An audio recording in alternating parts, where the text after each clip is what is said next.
Ndinodzimetu chakanyuka akakwirira dare mukomana unzi Asamurini akapa mwana wangu pamuviri nono naenda kwirira chakanyuka. Amai, sister, ndenga fasira, kare fasira. Wani pamasira kumwana wamakura Ane 19 years. 19 years. Amunhu mukuru va. Amai mwana wekatika na makutomoka mwana achipemwe mwana. Mungu banaye mwana kwa utakaula udani. Ngabe kitokeza kama. Dawezi Pamsuri mampu da ya baba za utaura sunya upokana nalo baba za utaura supokana nalo mbonea asipini vansu kusikana nalo Tepapi. Sikano tatanga udana na msa 2 2023 Number 1. Number apana upokana nacho. Numbu ndiyako ndizozo. numbo indi ansunzwisisa unia Awusunzwisisa. Kaso warara naye. ngarara naye Warara naye mswani. so ngarara naye msa 15 Mswa 15. Mata warara dana mese mswa 2. Mara mese mswa 15. kama chete katika tisi Makara mese ka 1 chete. chikadzimira Wakadzirira. Alright. Banjari pe. Garango pakasha. Uyafakata. Kudi. Ukanyomera hivi. mbototo watara kuta watara kupokana nazo saka nimekezo bata papiu Garanso mskana. Singaza mkomana noziva iro. Chichago. Mumo. Kumse wati murumo. Yakatanga sana naye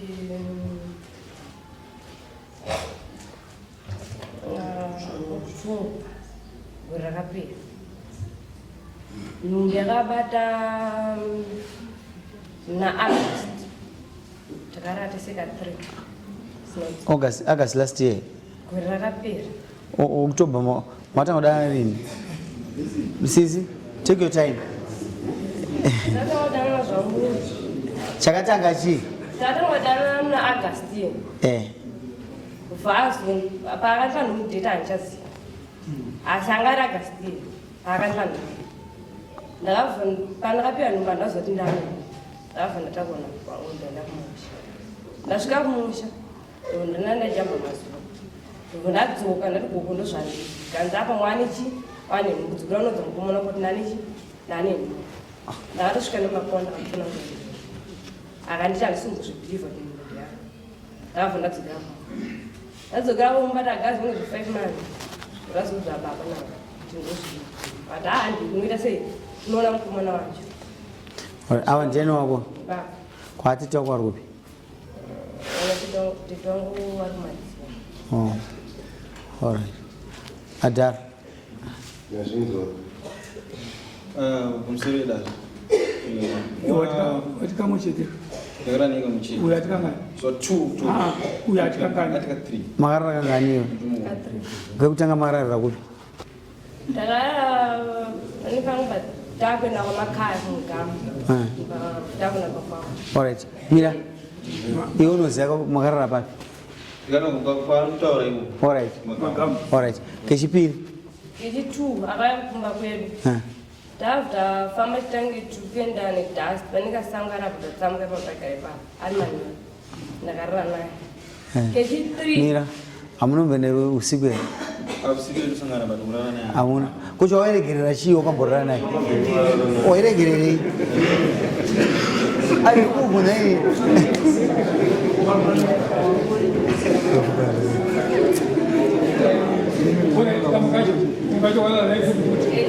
Teererai. Kechi3 akaya futi. Dzanzi nguwai. Dzanzi nguwai. Akawa mukoma nebasa rangashika. Ndamuperekedza. Ndasvika kuneground rebhuka. Ndakava ndikasanga kutatsamuka. Ndarafu chichese ipapo. Kechi3. Vainamba vanhu ngadzigamba. Manyepo changamini. Manyepo. Ngowe tata minana baba. Kamwe tete kabo. Imoso. Sambuskero kiweteza kutani pana. Ngiri changamini. Inini msikano anodana long time. Alright, Amira ndokubvunza. Ndokupa mukana kana ndo wako. Haunodana naye long time. Even kurara naye unotora long time. Aiwa. 2 August, 15 August. 14 days. 13 days. Ungatorara naye. Courtship dating. Andiyozve. Mama matodanana. Matorara mesa ndizvo. Iwo kuti hamnotora nguva yakareba. Chete funga kuti taka nguva yakareba chiya. Kurara naye here kana kufambidzana. Murikuona msikano baba kuti ndikara naye so atimswa na Ayo iwe utaura zvinoziya. Iwe unoziya zvipi? October ndakara. Iwe wati mundu pokutanga ndapamukana. Wakati ndakadana naye 2 August, ndakarara naye 15 August. Nhasi wapinda muna October. Uyu ndamti take your time. Nokuti ndaona kuti asambo zvechikomana izvi ndezvedu izvi. Zvikuitika muno izvi. Nditogara tatoudzana kuti unopindura zvakadai kwazo unopindura zvakadai. Sata kupa mukana. Wabva wazviroverera watazobvunza mwana uyu. Kamwe chete kaukarara naye. Kangari kamwe chete. Ukarara nekondomu. Yes. Ubva wabvisa. No peace. Ayi bara ubva wabvisa ubva unoti hatina kutsemuka iti. Alina. Ubva waenda napo. Yes. Samukadzi wauri. Wamurakidzero mubvunzo uyu. Kumuratidza. Akumuratidza ndini. Aona. Bvunza izvi. Anoziva sei kuti hatina kutsemuka. Iwe usina kumuratidza. Mukuona pamusoro changamini. Mwana msikano. Mwarisana mamanzi. Patakara tisi. Mwana akazvara asi haenderani. Ane mamanzi mangani mwana? Mwana 11 months. Ane 11 months. Ndikakuletero. Mwakarara rini? October 2020. Wati 15 ngashandise 15 yawataura ndati kushandisa munhu. Ndipata takakutana. 15 October. Akati andadana naye 2 August. Ndakarara naye 15 August. Ndozvataura pokutanga. Tiverengere bva 15 August. Madzimai ndimi munoziya. Tiverengere 15 August kusvika ezvinezvi. Mwana ane makore mangani? October. Dana October. Vanozorana 15 October. Skana. Zvomna August ya. Alright, saka ana ingonzwa. Mwana chimira uzimani. Tapedza nyaya kuti mwana wati haziwa kwani. Ndizvo. Haziwa. Mwana. Right. Unowenza DNA test. Neziwa. Kuti vaona mwana ari wako. Pindwa gana amzampindurira. Tiona mwana ari wako. Hai baba changamira kuti Alright. Avazina kuipa. Wakaona mwana ari wako ntangira ipapo. Saka nhasi wauya mudare mwana wamuziye. Kasi mhosva yaunoda kutora iwe ndekuti ndakarara nemwana womunhu. Ndizvozvo. Ndo mhosva yaunayo. Kasi mwana hausi kumuda. Ayo, mwana ndisina ndisimuda. Mama ndimaperedza mwana wenyu. Alright. Mwana muroora munomuda here amai? Pamusoro changamira. Pamusoro dashi. Inini hapanchandinopikisa pamwana nokuti vana handingarambire mwana. Nyaya iri kuyataura nababa vangu vachichokwadi ine madzini. Saka ndachikumbira mambo kuti kana motipatsamba handirambe muzukuru handirambi motipatsamba toenda madzini kana ari mwana wekutoenda totora handitoziva komuroora mukumuda here? Pamuroora handizoziva gosi ane mukadzi wake. Name ukaita mukadzi wako haukwanisi kutora kumukadzi.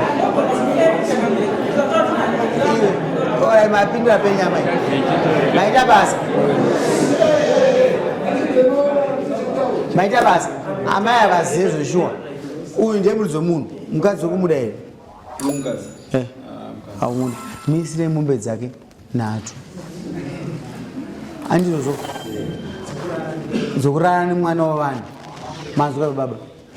Moma muitira tsamba yake. Mupurisa akaita sanyaya indiani. Inyaya iyi inofanirwa kuzoti ende udeni. Runari bhiza runyora vamwe vanhu badzi. ngaindo DNA toda ma results because ma results abuda after 14 days or 21 days tinongoda kuti ma results achasi awe munomudai kana mwarari wenyu toda tsoka manje takwedzera munhu kana asiri mungubvisa nhatu idzodzo but nhatu dzacho manje nokuti haazodzoka mudare mupe 1 month to pay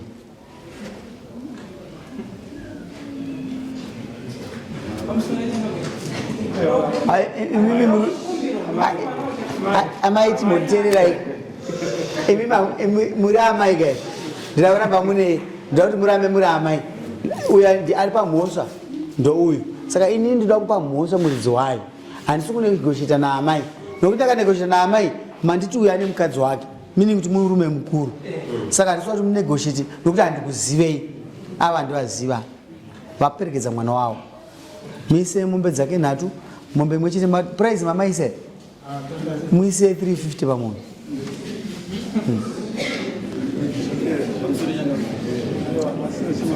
maisa 350 pamombe tinodzida mbe 1 month kubva pano zuva ranhasi 1 month unoita basa remufana wangu haushandi unohasila kuhasila kwakawanda but izwi iro rinotaurwa nefambi street saka zvake basa rine mari mufana saka muise pakuhasila muise mudzorere 2 weeks oti munhu anahasila ngonobuda ne 2000 hasi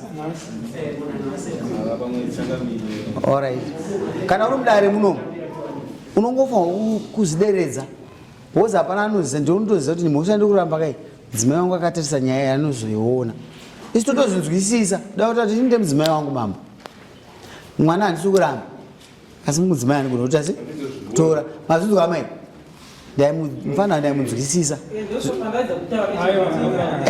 imimi semunhu mukuru munoziva mhosva nekuti muri muroorwa musha makuziva matactics ese chimuisai mombe nhatu uda kuchemere pamombe mufana ndati 350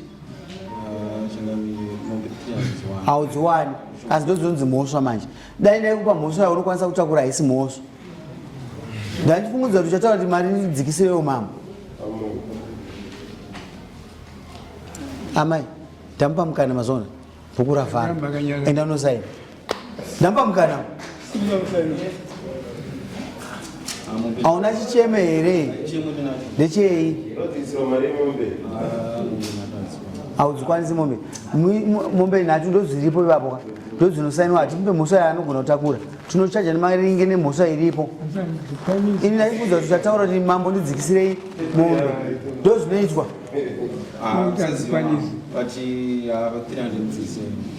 muchimuise 250 dzatopa vamwe chienda chitanga wainosaina uzoisa mubvunzo aukuenda kusiri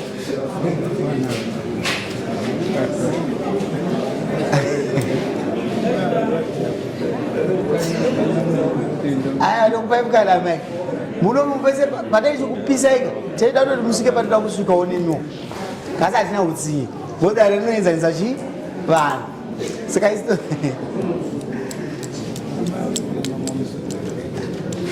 uchitaura yenyama mwana unyachwe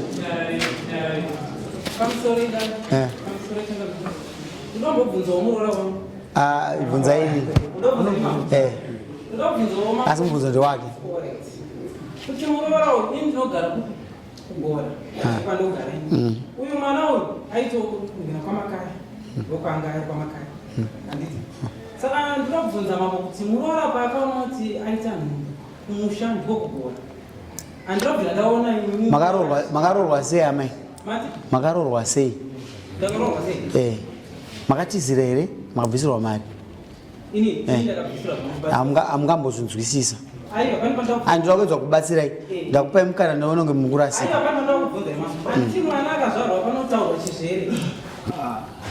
mwana wenye anauramba mhosva ramai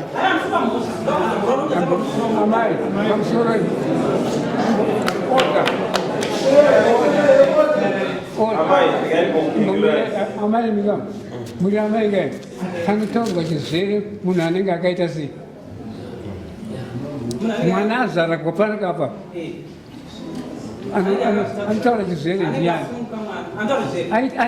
pausuruka mwana anenge akaita akaroora asina kuroora mwana wenye akanga aroora iyo aiwa anga asina kuroora ati kana asununguka mwana chandinoziva mambo unoya unotaura chizvero kuti takuratidza mwana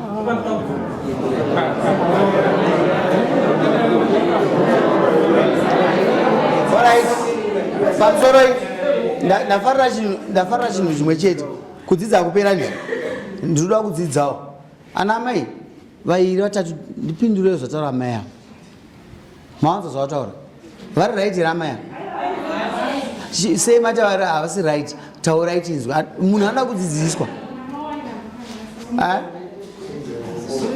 sumdzai maoko aisi mhosva taurai amai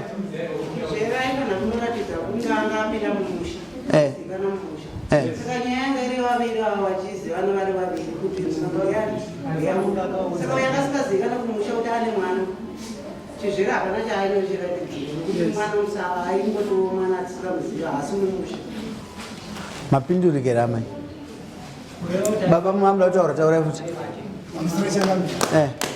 ndanga ida kudaira mubvunzo wataurwa namai ndaamukurungai wenyu oza azvichinje izvozvo nawiripo ndekuti amai ando atori kumashure musikana uyu akatoenda kumba kwomukomana baba vacho varipo vakatomboti anyema dna musikana akatombosvika mumusha mumukomana amai mimi muri mese nababa muri mese manzwa zvitaura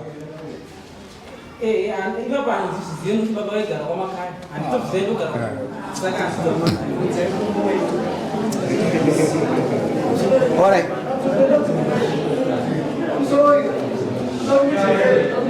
mapurisa mutemo wangu unomvira wachinjabvira patakaita meeting tese zvandingangotaura ndizvo zvimwe chete kundikakona makagara pacheya muri kuseri kwangu ndinogumbuka vanhu vachitaura saka reungekai izvozvo vamwe vamire mukati mevanhu dare riite hunhu ndinoda kuti bvunze mukomana uyu kuti naiwe shamwari ichokwadi here musikana uyu akauya kumababa wangu uyu musikana chokwadi chiudza mama tengeukako kwauze mama akauya